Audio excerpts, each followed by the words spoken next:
ఓం శ్రీకృష్ణ సద్గురు పరబ్రహ్మణే నమః.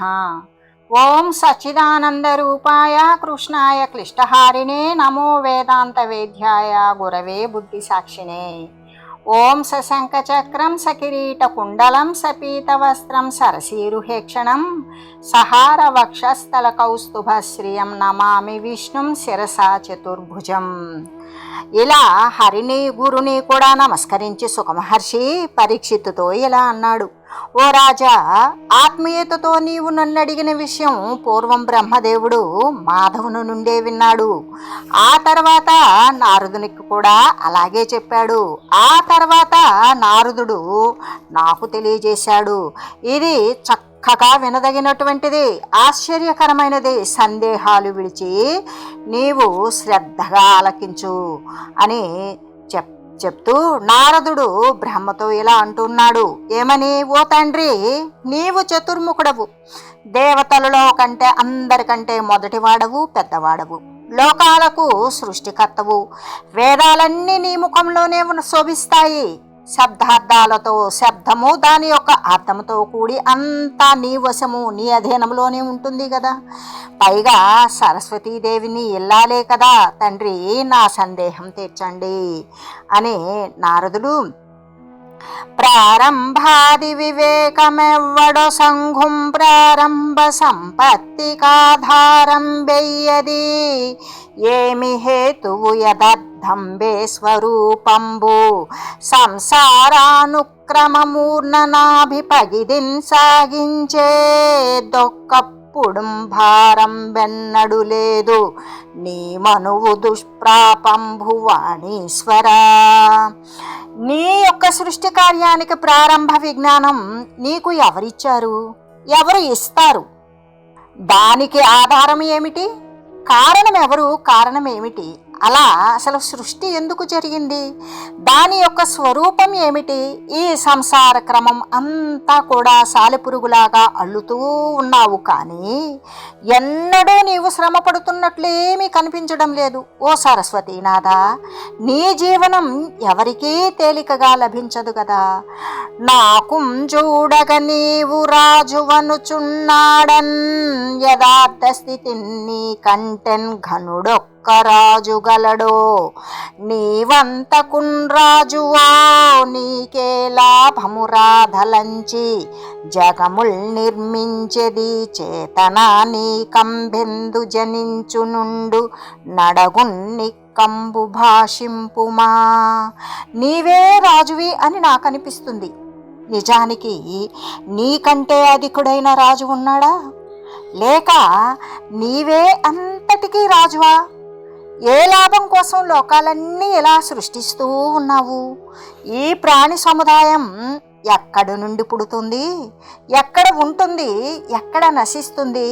నిజం చెప్పు తండ్రి అని ప్రార్థిస్తూ సదసత్సంగతి నామరూప గుణ దృశ్యంబైన విశ్వంబుని హృదధీనంబు గదా ఘనుల్ సములు నీకెవ్వారులున్ లేరు నీ పదమత్యున్నతమిట్టి నీవు తపముం ప్రావీణ్యయుక్తుండవై మదినే ఈశ్వరు గోరి చేసితివి తన్మార్గంబు సూచింపవే.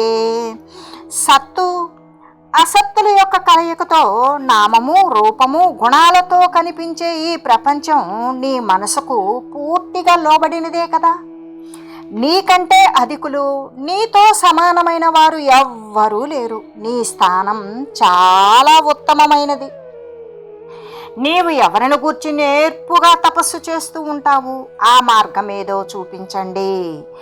అంబోజాసన నీకు నీసుడు గలండంటే నీ దత్పక్షమం బంధం భోజాత భవాండమే విభుని లీలాపాంగ సంయుక్తి చే సంభూతం భగువర్తమానమగు సంచన్నం భగుం దద్విభున్ సంభాషింపగవచ్చునే దలపనే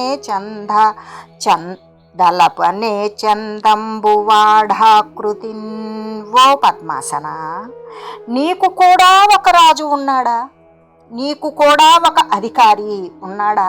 అలా ఉంటే ఈ బ్రహ్మాండం ఎవరి యొక్క కరుణా కటాక్షము చేత పుడుతోంది? ఎలా నడుస్తోంది? మరి ఎలా అంతమవుతోంది? ఆ ప్రభువును గురించి చెప్పండి అని అనవచ్చునా? ఆయన ఆకారం ఎలా ఉంటుంది? తోయజ సంభవనాకి తోయము వివరింపు చాలా దోచిన నేనా తోయము వారికి నన్యుల తోయములం జందకుండ ధ్రువమెరిగింతున్. ఓ కమల సంభవ, నాకు ఈ విషయాన్ని పూర్తిగా వివరించండి, విశదపరచండి. నాకు తెలిస్తే ఈ విషయం నా వాళ్ళకు కూడా నేను తెలియజేస్తాను. వాళ్ళు ఇతర వర్ణాలను చేరకుండా చేస్తాను. ఓ దేవా, 3 లోకాలలోనూ జరిగే వ్యవహారాలకు నీవే అధిపతివి. నీకు తెలియని విషయం ఏదీ లేదు. విశ్వ ప్రకారం వినిపించు అంటే విని విప్పారిన ముఖంతో ఆ బ్రహ్మదేవుడు విరించి ఇలా అన్నాడు. ఏమని అంటే, రారా బుధులు విరక్తులు గారా ఈ రీతి నడుగగానేరరు విస్మేరావహము భవన్మత మౌరా నా విభుని మర్మమడిగితి వత్స.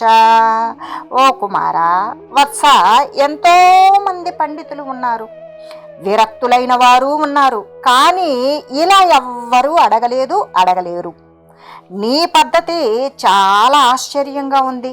నా ప్రభు యొక్క నాపై ఉన్నటువంటి అధికారి నన్ను శాసించేవాని యొక్క రహస్యాన్ని గురించి అడిగావు నువ్వు. నానా స్థావర జంగమ ప్రకరముల్ నాయంత నిర్మింప విజ్ఞానం భేమియులేక తొట్రుపడ నిచ్చన్నాకు సర్వానుసంధానారంభ విచక్షణత్వము మహోదారంబుగా నిచ్చే మున్నే నా ఈశ్వరునాజ్ఞగాక జగముల్ నిర్మింప శక్తుండనే. అయితే స్థావర జంగమ సముదాయాలన్నింటినీ, కదిలేటువంటివి కదలనటువంటివి, ఈ యొక్క సముదాయం అంతటినీ కూడా నా అంతట నేను నిర్మించలేను. నేను విజ్ఞానం లేకుండా తికమక పడుతూ ఉంటే, తొట్రుపాటు పడుతూ ఉన్నప్పుడు, ఎటువంటి అనుభవ జ్ఞానము లేకుండా నేను కంగారవుతూ ఉంటే స్వయంగా విష్ణుమూర్తే కల్పించుకున్నారు. ముందుగానే అన్నింటినీ కూడా అనుసంధానం ఎలా చెయ్యాలో తెలియజేశారు. అలా ఆయన చెప్పకపోతే లోకాలను నిర్మించడం నాకు శక్యమవుతుందా? నాకు ఎప్పటికీ శక్యము కాదు.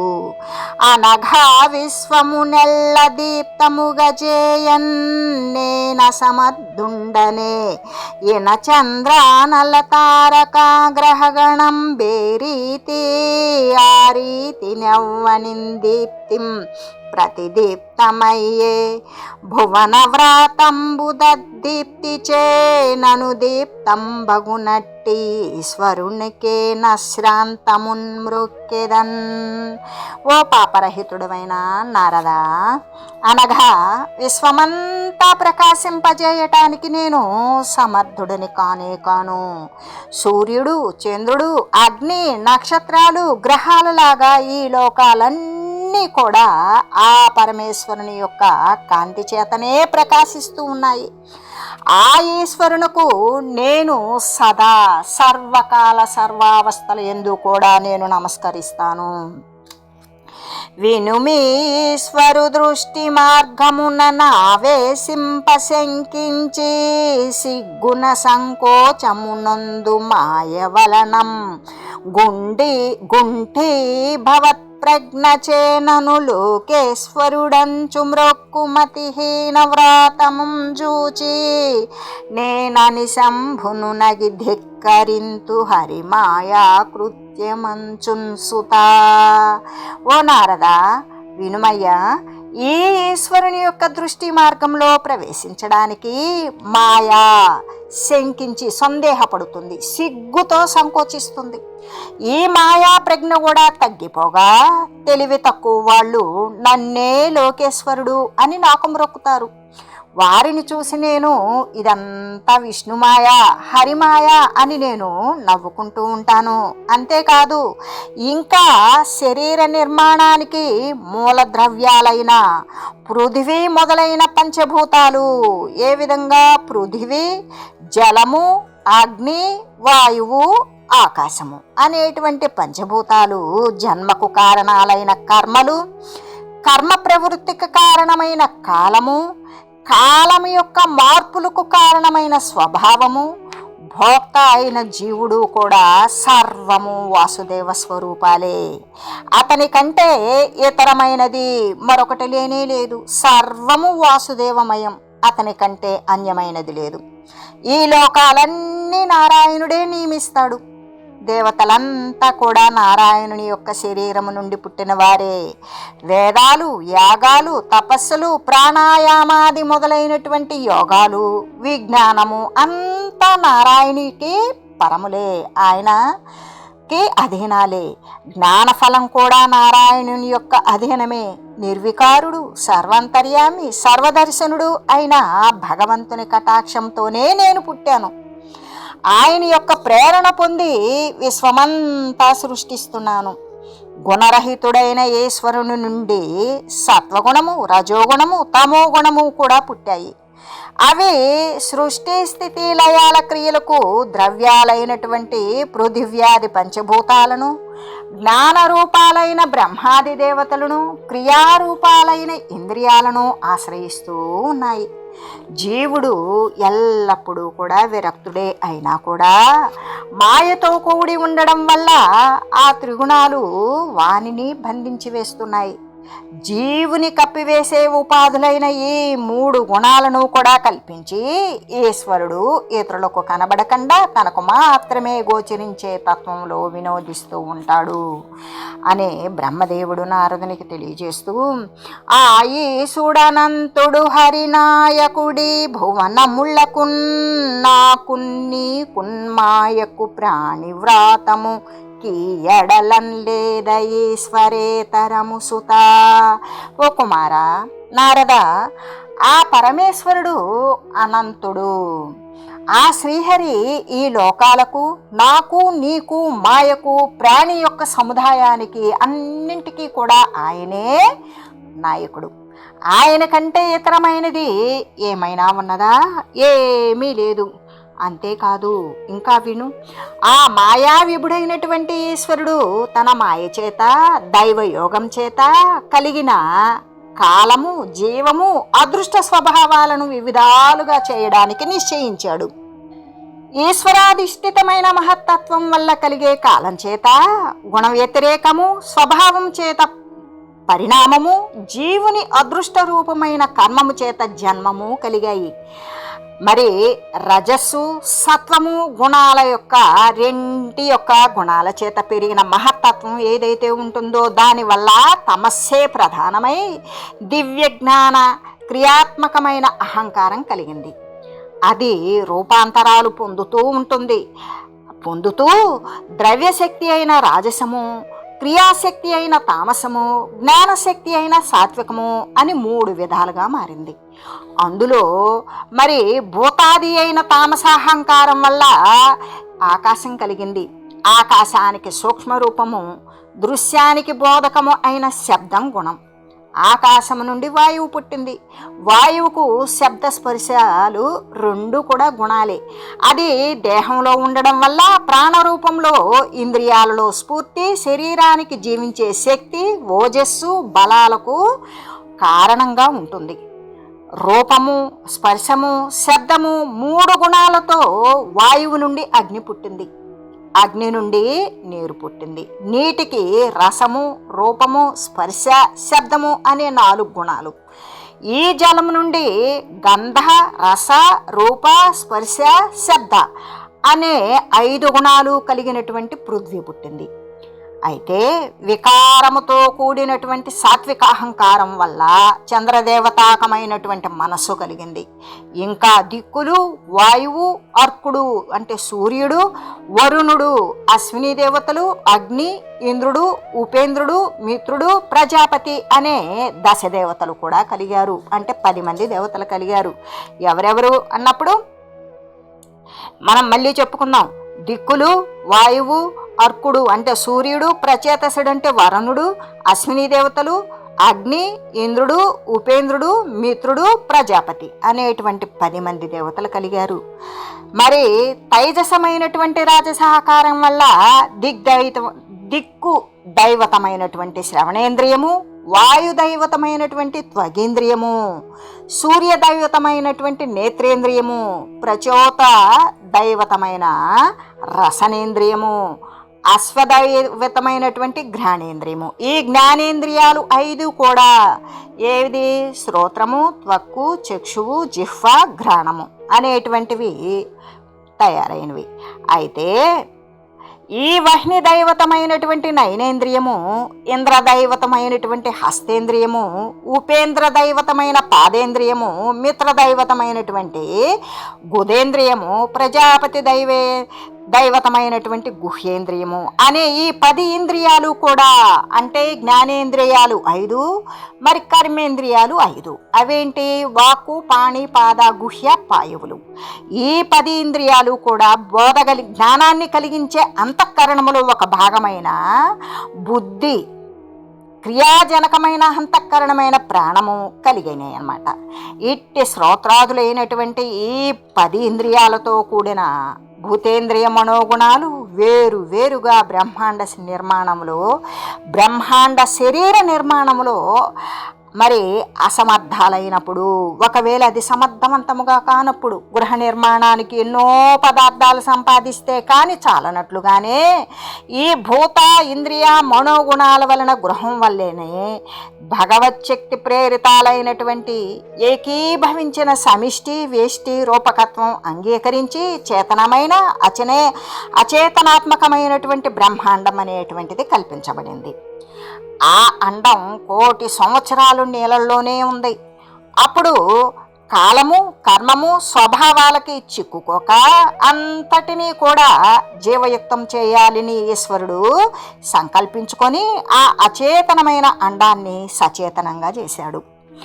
అప్పుడు కాలకర్మ స్వభావాలకు ప్రేరకుడైన పరమేశ్వరుడు ఆ మహావరణ జలమధ్యంలో ఉన్న బ్రహ్మాండంలో జీవరూపంలో ప్రవేశించి మరి పూర్తిగా విస్తరింపజేసి చివరకు ఆ అండం బ్రద్దలు చేసుకొని బయటకు వచ్చాడు.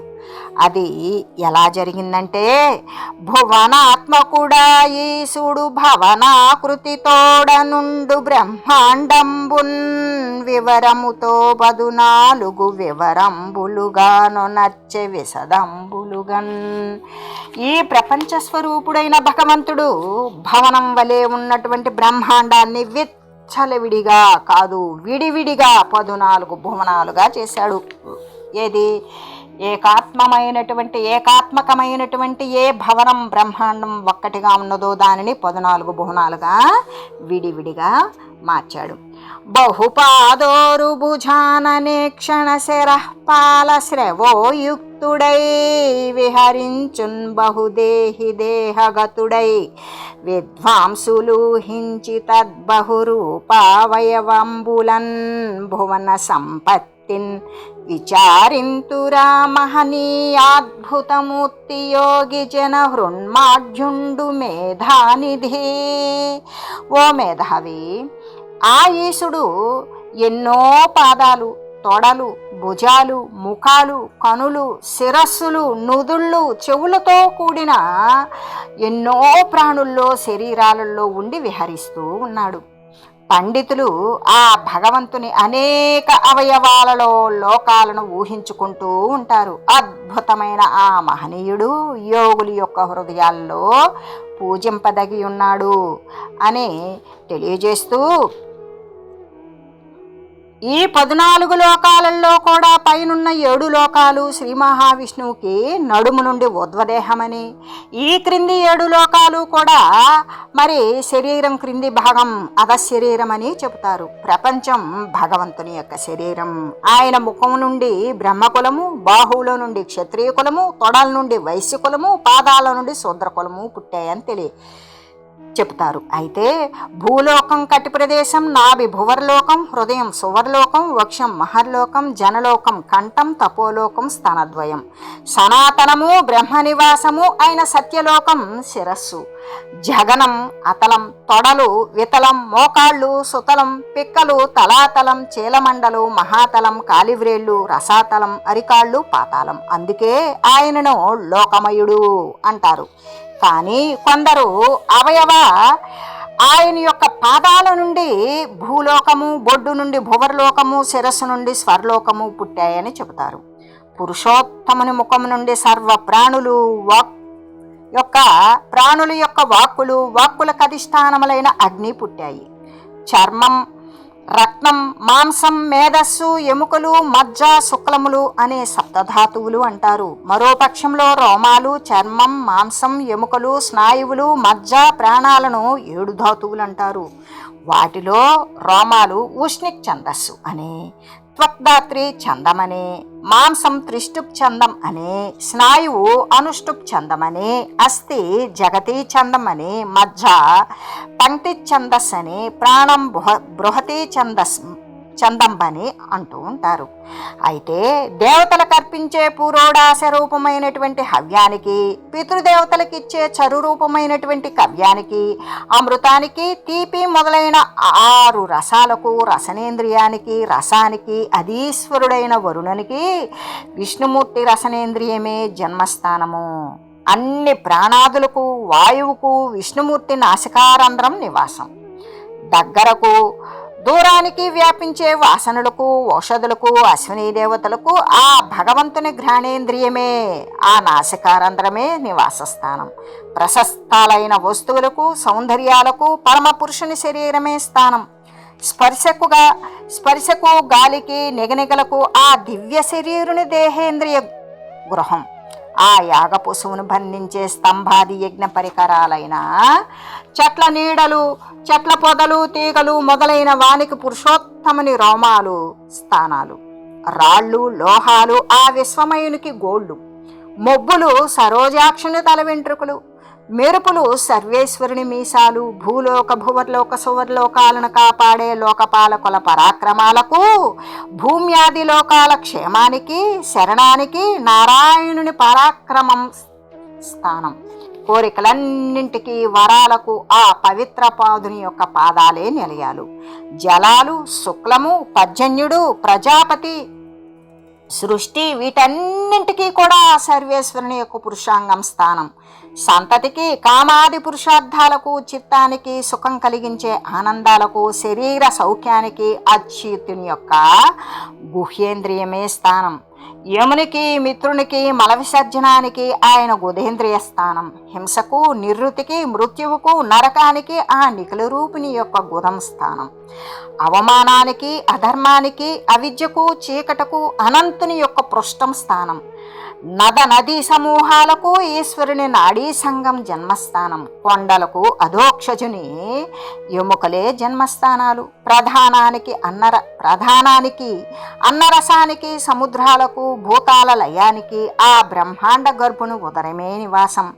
మానసిక వ్యాపార రూపమైన లింగదేహానికి ఆ మహామహి ముని హృదయం పుట్టిల్లు, సృష్టి స్థానం. ఇంకను అని శ్రీ బ్రహ్మదేవులు నారదునికి తెలియజేస్తూ, ఓం మంగళం శ్రీ కురుక్షేత్ర రణక్షోణి విహారిణే పార్థసారథి రూపాయ గీతాచార్యాయ మంగళం. ఓం మంగళం నమోస్త్వనంతాయ సహస్రమూర్తయే సహస్రపాదాక్షి శిరోరుబాహవే సహస్రనామ్నే పురుషాయ శాశ్వతే సహస్రకోటి యుగధారిణే నమః. ఓం శ్రీమతే నారాయణాయ నమః. ఓం శ్రీమన్నారాయణ చరణౌ శరణం ప్రపద్యే. హరి ఓం తత్సత్.